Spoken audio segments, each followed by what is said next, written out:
Hey everyone, welcome back. Today, we're diving into a major development in the financial world. The Federal Reserve has just announced a significant interest rate cut, and it's causing quite the stir. Let's break it down. The Federal Reserve has lowered its benchmark interest rate by half a percentage point.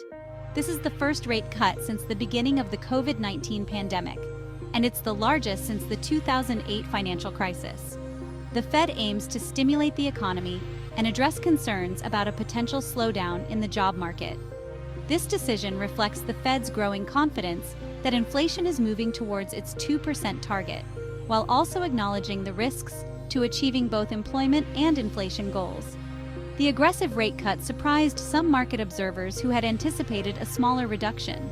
The Fed's dot plot, which shows individual policymakers' expectations, suggests we might see further cuts in the coming months. These cuts could total 2 percentage points by the end of 2026.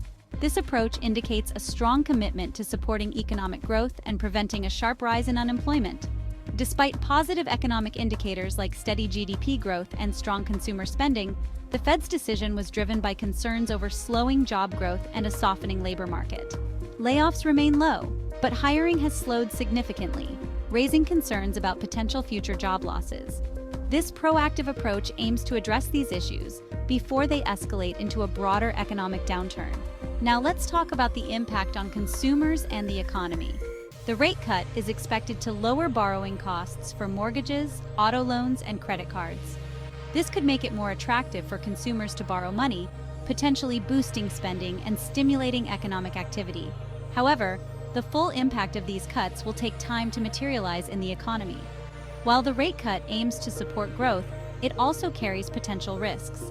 Lower interest rates can fuel inflation, which, although moderating, remains above the Fed's target.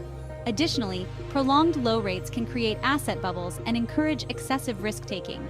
The Fed will need to carefully monitor the effects of its policy decisions and make adjustments as needed.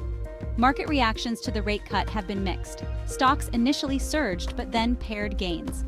The decision has sparked debate among analysts about the Fed's future course of action. Some experts believe this is the start of a series of rate reductions, while others see it as a one-time adjustment to address specific economic concerns. Beyond the U.S., the Fed's decision has global implications.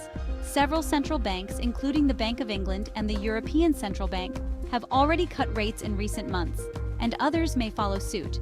This coordinated approach highlights the interconnected nature of the global economy and the shared challenges of slowing growth and inflation. The Fed's move comes amid ongoing uncertainty in the global economy, driven by factors like trade tensions, geopolitical risks, and slowing growth in major economies. The central bank will need to carefully navigate these challenges while pursuing its dual mandate of price stability and maximum employment. The effectiveness of the Fed's rate cut in achieving its goals remains to be seen. The central bank will closely monitor economic data and adjust its policy stance as needed to support sustainable economic growth and maintain price stability.